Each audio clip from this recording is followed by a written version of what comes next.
Bueno, estos casos son sencillos, pero el objetivo es que yo veo que hay un montón de ciencia muy interesante, pero a veces no lo podemos transportar a nuestro consultorio en la vida diaria porque todas las publicaciones y los bichos están muy bien, pero a veces no sabemos qué hacer en la vida diaria. Y yo aproveché la publicación del Consenso Mexicano de Probióticos para ilustrar y guiar todas las decisiones que muestro aquí. En cuanto a las respuestas, pues yo les pongo lo que yo hice, pero no necesariamente eso significa que sea la única respuesta o la respuesta correcta. Entonces, el primer caso es doña Isolda. Doña Isolda es una mujer elegante de Yucatán que tiene 53 años, tiene hipercolesterolemia tratada con rosuvastatina, le han hecho safenectomía bilateral, ella toma fluoxetina, pero la toma por razón necesaria solo cuando le hace falta, lo cual es ocasional. No fuma y no toma alcohol. En el 2015 tuvo un cuadro diarreico agudo que trataron con tinidazol por 7 días. Continuó con malestar abdominal, distensión y náusea. En esa ocasión se trató con antiespasmódicos y probióticos, mejoró y se quedó asintomática hasta el padecimiento actual. Esto ocurrió a principios de este año. A su esposo le dio influenza, entonces ella tuvo febrícula y decidió tomar Tamiflu, así nomás ella solita. Entonces inició con odinofagia y rinorrea y fue con el otorrino y el otorrino le dio cefuroxima en tabletas de 500 miligramos que tomó por 7 días. Ella terminó el tratamiento 3 días antes del padecimiento actual. Acudió a consulta por cefalea, dolor abdominal, 3 evacuaciones al día, blandas, pujo y moco blanco, y eso no sería ningún problema porque es una diarreíta. El gran problema es que estaba a punto de irse un mes de viaje, se iba a ir en un barco y así ella no podía viajar. Entonces, la primera pregunta es, ¿ustedes qué habrían hecho? ¿Cuál considera que es el paso a seguir con esta paciente? No olviden, por favor, que se va a meter en un barco un mes y así no puede estar yendo a las cenas en el barco. A, administrar probióticos. B, hacer una prueba fecal para toxina A y B de Clostridium difficile.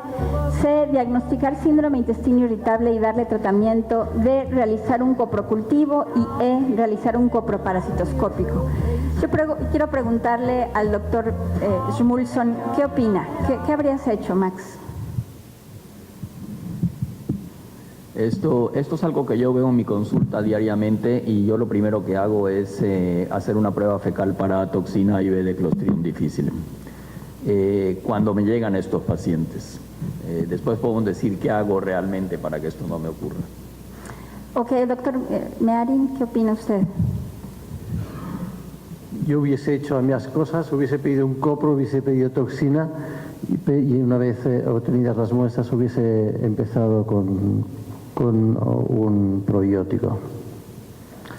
Algo que la señora esperaba que yo le ofreciese seguro. Sí, pues yo en otras circunstancias me lo hubiera tomado con más calma, pero la paciente me estaba presionando mucho y lo que yo hice fue hacer una prueba para toxina A y B de Clostridium difficile que salió positiva. Aquí está el reporte. Allá en Mérida hay un laboratorio que se ha dedicado a hacer PCR por todos lados, es una maravilla, y nos hacen PCR de lo que quieran, y entonces nos reportan estos PCR de diarrea bacteriano, también tienen PCR de parásitos y de virus y todo lo que quieras. Y entonces aquí pueden ver cómo la toxina A y B fueron positivas.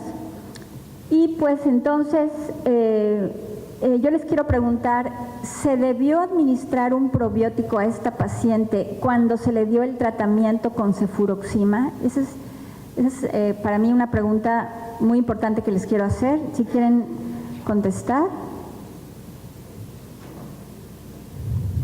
Muy probablemente no, pero ¿se le debió administrar un probiótico?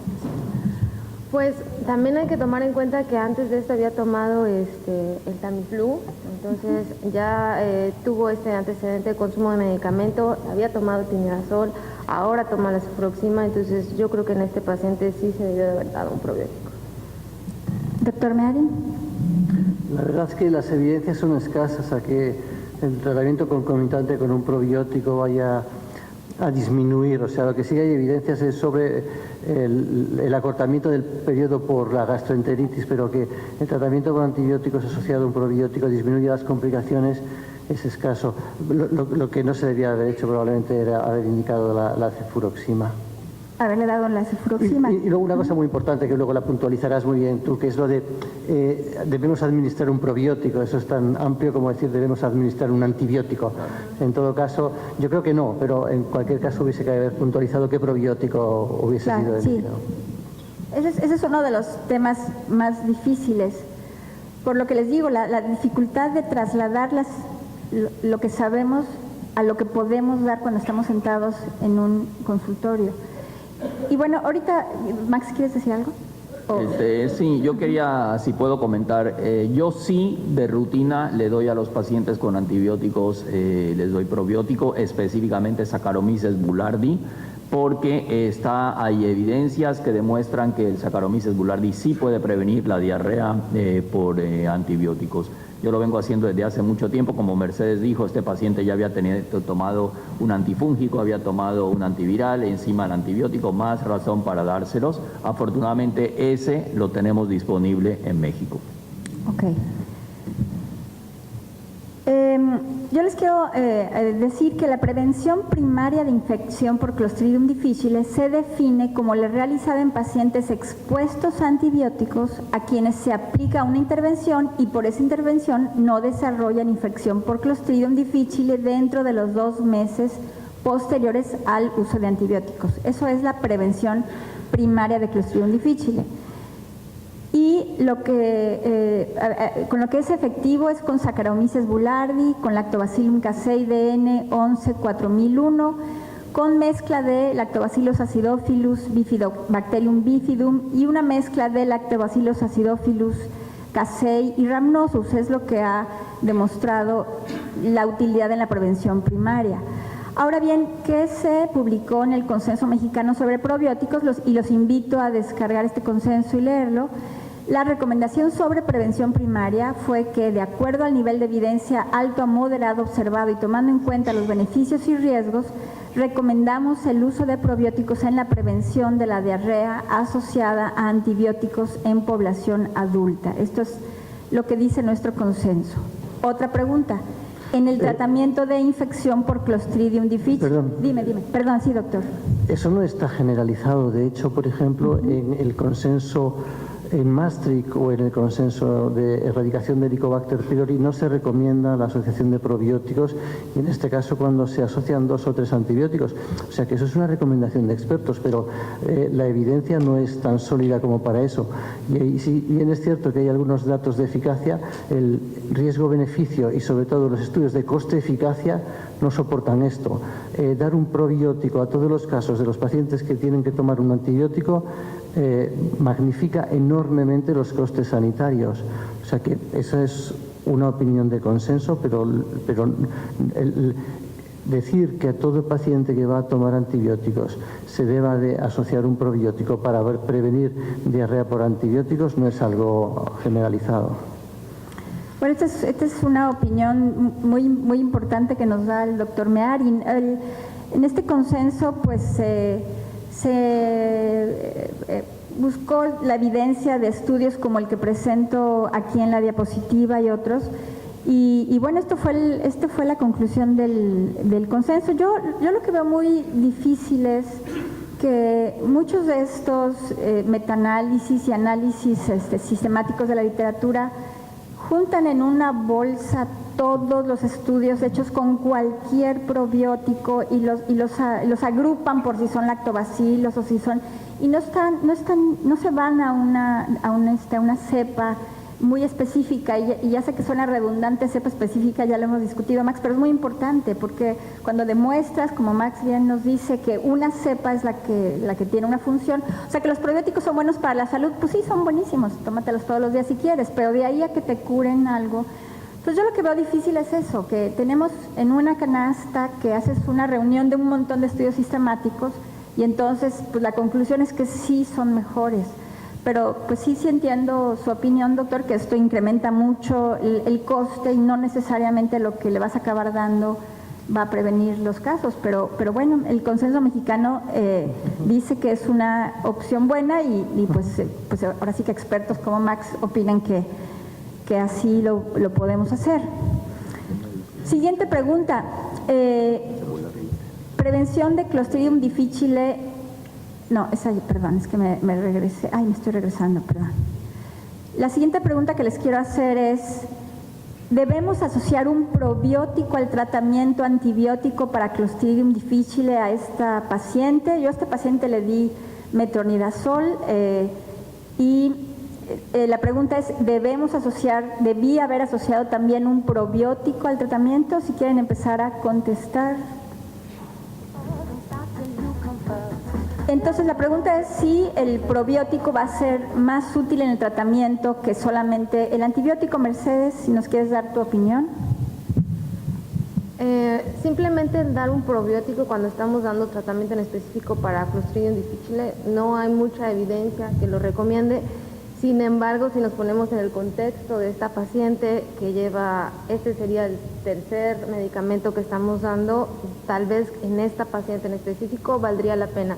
Si nos enfocamos nada más en la primera dosis de tratamiento, por así decirlo, el primer antibiótico que va a tomar, tal vez no se lo daría. Bueno, pues aquí la mayor parte de la gente pensó que sí. El doctor Mear y Max, ¿quieren dar alguna opinión? Este es un punto que yo voy a diferir del consenso, pero estoy de acuerdo con Mercedes. Yo también le doy tratamiento, Fermín, para nosotros el Clostridium difficile en México es un gravísimo problema. Hay algunas evidencias no muy sólidas que demuestran que el Saccharomyces boulardii puede ayudar en el tratamiento del Clostridium difficile. Yo sí lo hago. Y si uno ve los diferentes consensos que hay en la literatura, hay un solo consenso realmente que no está en contra de asociar Saccharomyces boulardii en el tratamiento antibiótico para el Clostridium difficile, que es el consenso de cirugía de urgencias.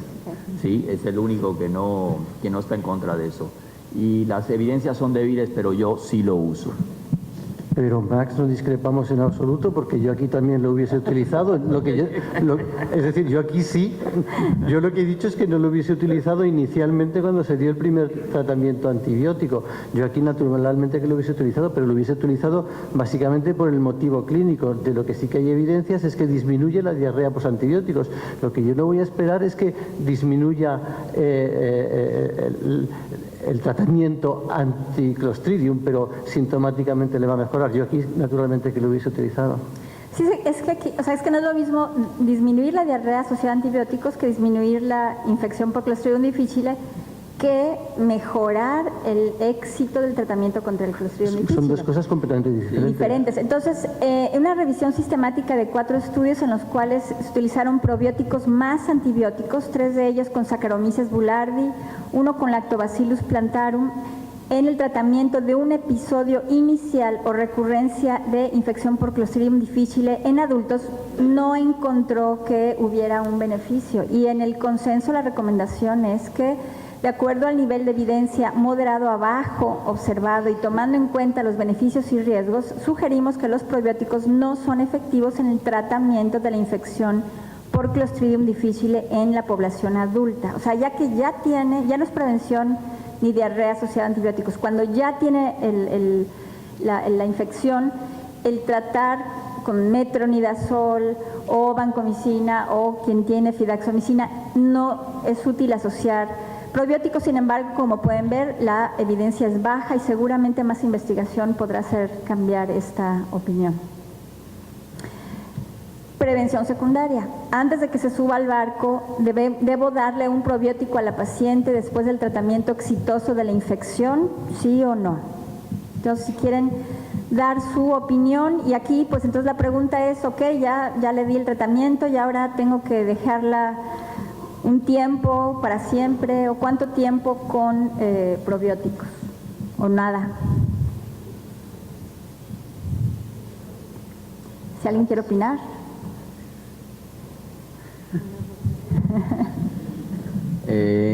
otra vez, quizá voy a hacer controversia. Yo también, después del tratamiento exitoso con antibióticos para el Clostridium difficile, les dejo Saccharomyces boulardii.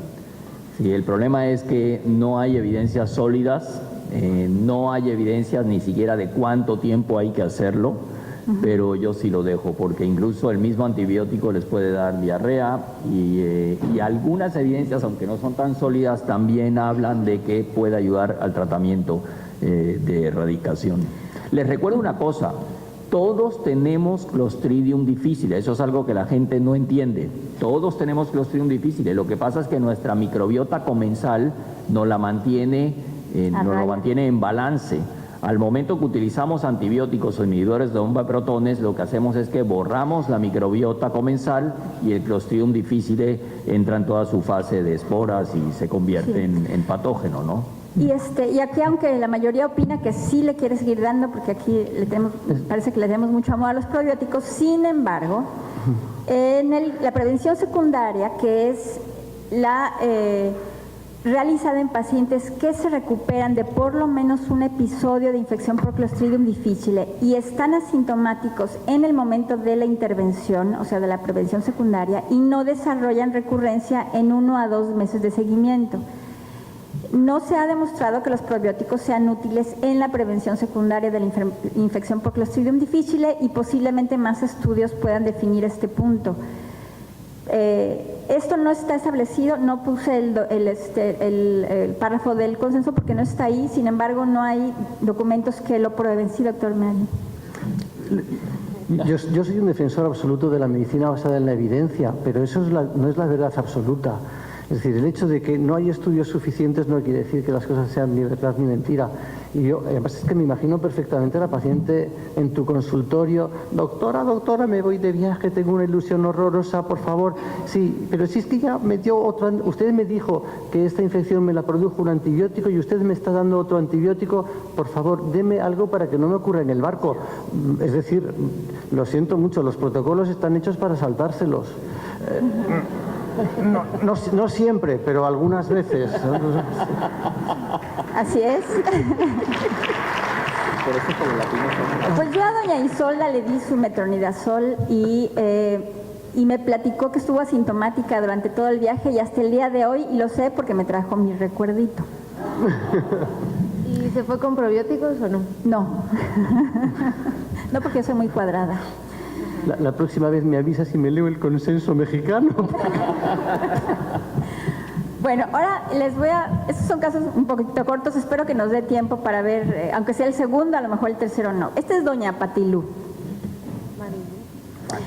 Doña Patilú tiene 57 años y ella acude por llenura postprandial temprana y náusea. La semana anterior a que yo la viera en consulta tuvo un vómito. Ella niega pérdida de peso o sangrados. En el 2009 le hicieron una panendoscopía que mostró una hernia yatal, pero ella no trae el resultado. Doña Patilú además tiene apnea del sueño y utiliza presión positiva por la noche. Y le han operado todo lo que ustedes quieran: cistopexia, reparación de hernia inguinal, cesárea, histerectomía, colecistectomía, apendicectomía y amigdalectomía, y todavía hay muchas cosas que quitarle. Su abuela falleció por cáncer gástrico. Y aquí les muestro esta endoscopía y lo que se ve es un esófago que está muy bonito, no tiene erosiones y el fondo gástrico se ve muy bien. Y me pareció que, sobre todo en esta imagen, había una probable atrofia antral. En esta zona le tomé biopsias y le hice una prueba rápida de ureasa. Y este es el resultado de patología, que dice que tiene una gastritis crónica actrófica activa asociada a metaplasia intestinal completa y con la presencia de Helicobacter pylori. Entonces, pues con esos antecedentes, ¿qué opinas, Mercedes? ¿Qué harías con mi paciente? Bueno, es una paciente que no es familiar en primer grado, pero su abuela murió de cáncer gástrico. Tiene síntomas, tiene alteraciones a nivel macroscópico, a nivel de la endoscopía, y además ya tiene cambios, ¿no? O sea, tiene gastritis crónica atrófica, tiene metaplasia intestinal y, bueno, por supuesto está asociada al Helicobacter pylori. Digo, ¿qué hago en este caso? Sí, claro. Pregunta. No, pues trataría el Helicobacter pylori. El Helicobacter.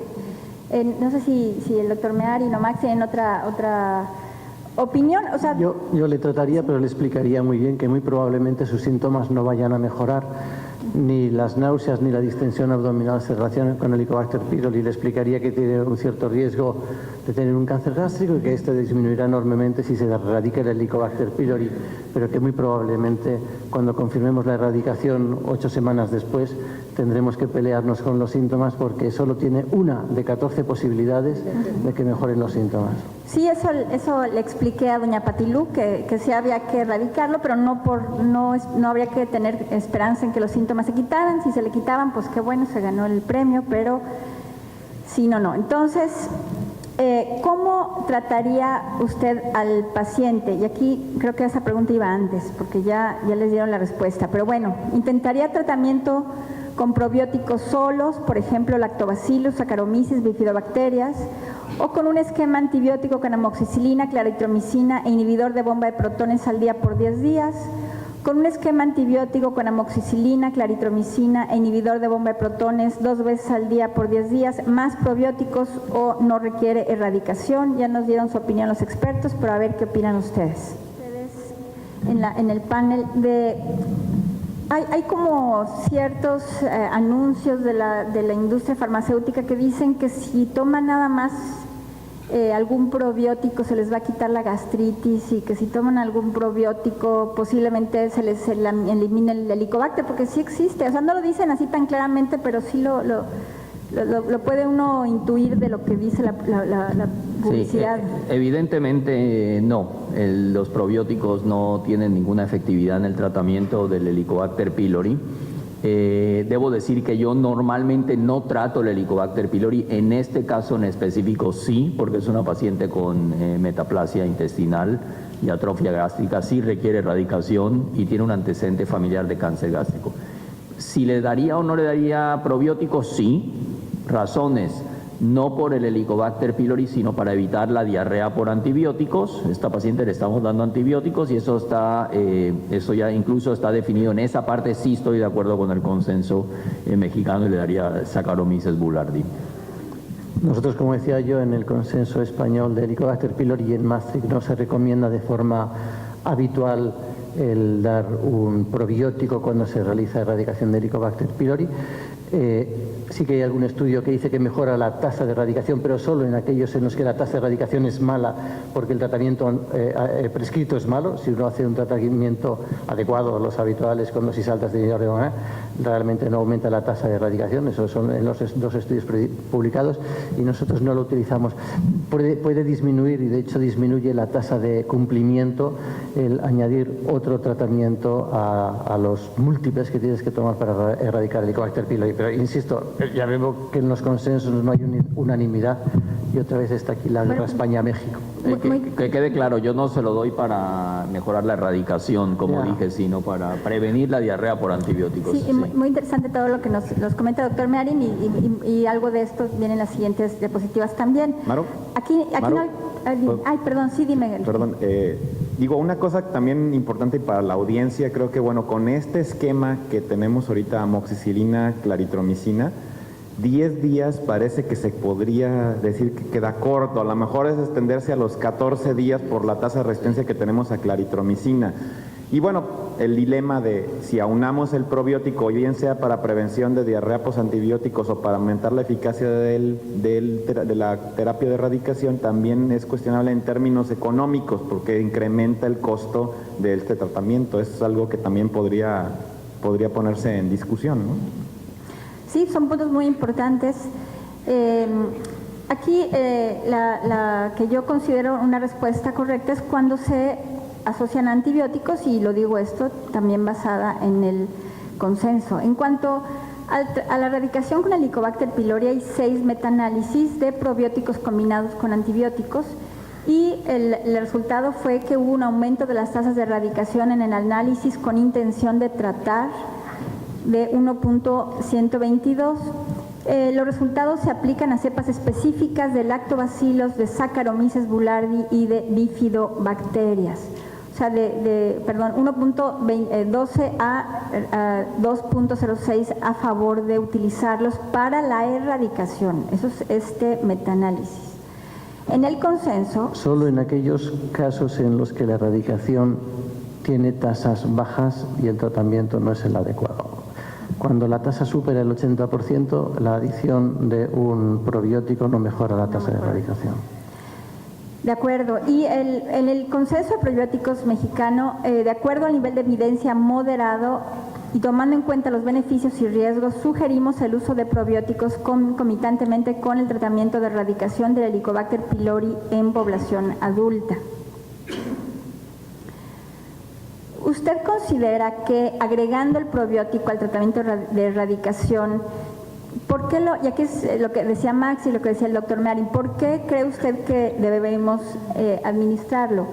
Porque el paciente tendrá más problema para terminar su tratamiento ¿usted considera que si le agrega el probiótico, el paciente tendrá más problemas para terminar su tratamiento por un medicamento más que tomar, como ya mencionó la mesa? B, el paciente terminará más fácilmente su tratamiento. C, la diarrea se incrementa con el uso de probióticos. D, el uso de probióticos puede reducir las posibilidades de erradicación del Helicobacter. O E, el paciente tendrá menos síntomas adversos durante el tratamiento. Voten ustedes qué opinan. Pues todos estos son posibilidades, que una pastilla más haga más tedioso un tratamiento que ya de por sí es difícil, particularmente cuando utilizamos esquemas a veces de segunda y tercera elección que tienen una cantidad de medicamentos que tienen que tomarse cada 6 horas. Y esto pues solamente debe usarse si realmente se va a incrementar la posibilidad de erradicación, pero como Max dice también, es posible que su uso no solo sea para la erradicación, sino para disminuir los síntomas como la diarrea asociada a probióticos, antibióticos. Y yo les puse como respuesta correcta que el paciente tendrá menos síntomas adversos. Se dice que hay una reducción del 42.24% de efectos adversos con probióticos, menos diarrea, meteorismo y alteraciones del gusto. La diarrea es el efecto adverso que se logró disminuir con el uso de probióticos. Los probióticos tienen una tendencia a reducir la incidencia general de efectos colaterales, pero no hay ninguna evidencia que sustente que los probióticos mejoran el apego al tratamiento de erradicación. La recomendación del consenso fue que sugerimos utilizar probióticos para reducir los eventos adversos gastrointestinales asociados a la terapia de erradicación del Helicobacter pylori en población adulta. Y pues yo creo que rápidamente nos echamos el casito número 3, que es doña Regis. Regis tiene 42 años, se dedica al hogar y tiene antecedentes de resección de fibroadenoma mamario. Ella lleva 2 años con evacuaciones disminuidas de consistencia, sangre y abundante moco. Le hicieron colonoscopía sin biopsias y le diagnosticaron CUSI. Así, sin biopsias. Fue tratada con mesalazina y otro medicamento que ya no se acuerda por 3 meses, quedó bien y se olvidó del asunto. Pero reinició los síntomas 3 meses antes de la consulta con moco, sangre, aunque las evacuaciones eran sólidas, y tenía tenesmo. Y aquí les muestro su colonoscopía, en la cual se ve que ileón terminal estaba normal y todo estaba normal excepto los últimos 20 centímetros del colon, y se establece el diagnóstico de una probable colitis ulcerativa y se enviaron biopsias a patología. Y el resultado histopatológico fue de colitis ulcerativa crónica inespecífica con actividad intensa. ¿Qué tratamiento le indicaría a usted? Y les pido que contesten: colectomía con ileoanastomosis, mesalazina por vía oral, mesalazina en enemas con probióticos por vía oral, corticosteroides por vía oral o mesalazina en supositorios con probióticos por vía oral. Y le pregunto al panel, ¿ustedes qué opinan? Ninguna de las anteriores, Maru, porque esta paciente tiene una proctitis, por lo que yo veo en tu imagen, y a esta paciente se le puede dar o mesalazina en enemas o mesalazina en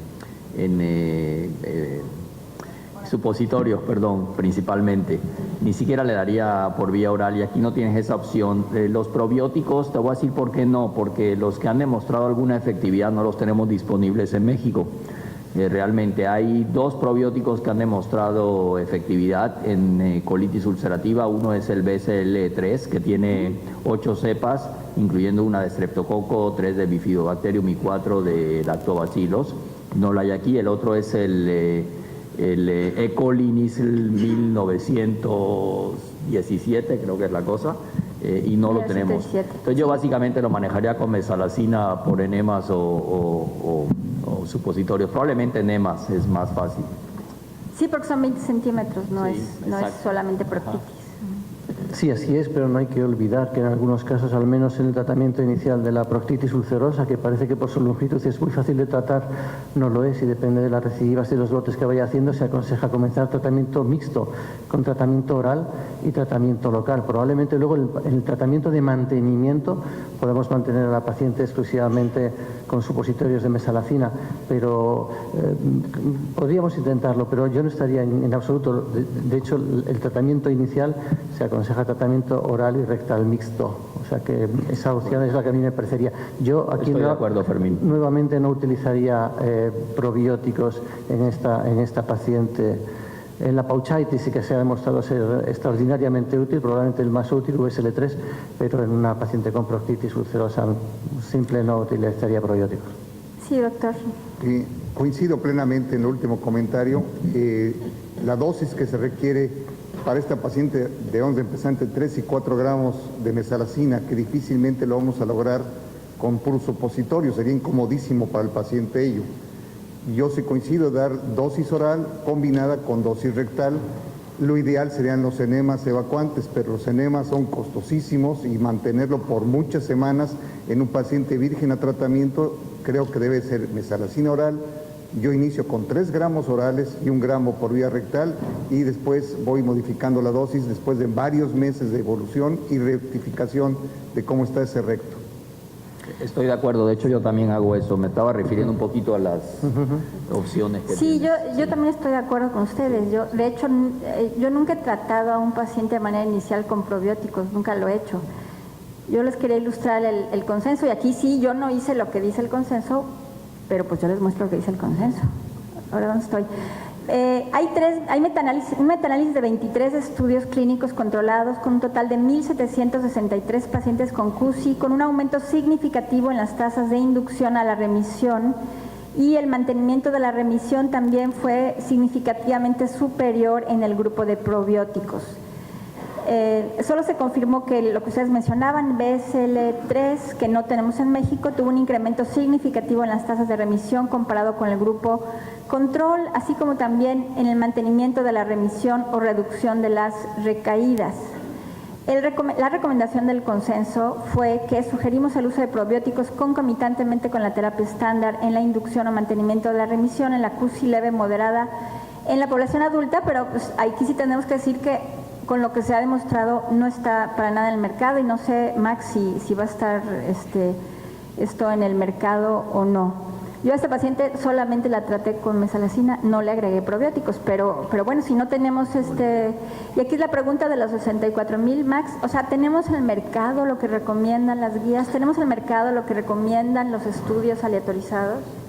No, desafortunadamente, pues el lunes tuvimos una experiencia similar en el consenso de estreñimiento. No podemos dejar de mencionar lo que la literatura muestra, pero tenemos que ser muy específicos de decir lo que sí tenemos y lo que no tenemos, lo que podemos hacer y lo que no podemos hacer en nuestro medio. Porque en últimas el clínico eso es lo que quiere saber.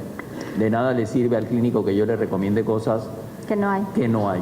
VSL3 necesita mantenimiento en nevera, es muy caro y por lo tanto utilizar VSL3 en todos los pacientes que están en tratamiento para enfermedad inflamatoria intestinal Yo no sé, yo por lo que veo México está económicamente muy boyante, pero en España no nos lo podemos permitir y de hecho se restringe exclusivamente a pacientes con pouchitis, con reservoritis, nada más. Sí, y como dices, es importante hacer hincapié, ahora hay hasta semiprobióticos, ni siquiera, y el paciente ya también entiende el concepto de probióticos, los compran ellos solos. Y no sabemos ni siquiera si están vivos. Exacto, o sea, ni siquiera en la cajita dice qué es lo que trae, ¿no? Entonces, o sea, sí el concepto de que los probióticos son buenos, pero ¿qué probióticos hay que utilizar? Sí, yo me creo que hice un análisis que presenté hace varios años y, por ejemplo, para el tratamiento de uno de esos trastornos en que estaba recomendado, el paciente tenía que tomar 80 botellitas de lo que está en el mercado para lograr la dosis que decía el estudio. Entonces, no había manera de darle el tratamiento, acaba uno dándole pues el que tiene la mayor parte de las cepas que uno quiere, pero desgraciadamente no podemos decir, ok, para diverticulitis se ha demostrado que es tal y recetar solo al paciente que está en la farmacia. Yo creo que tú ambas lo enseñasteis fantásticamente bien, teniendo en cuenta que la diversidad es enorme, que hay cada reunión hay más de 1.000, más de 1.200, más de 1.200 especies diferentes.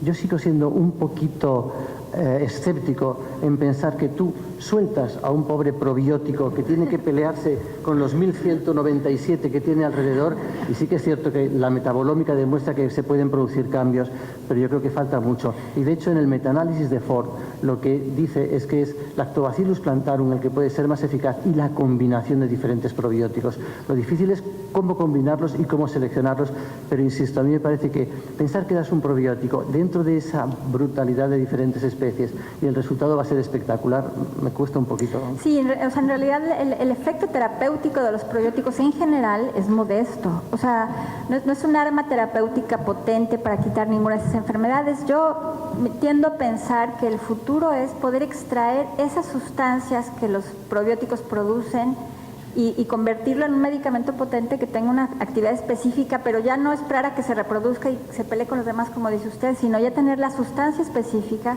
producto de los probióticos, que nos ayude a curar ciertas enfermedades. Pues muchísimas gracias a todos y pasamos ahora a un receso.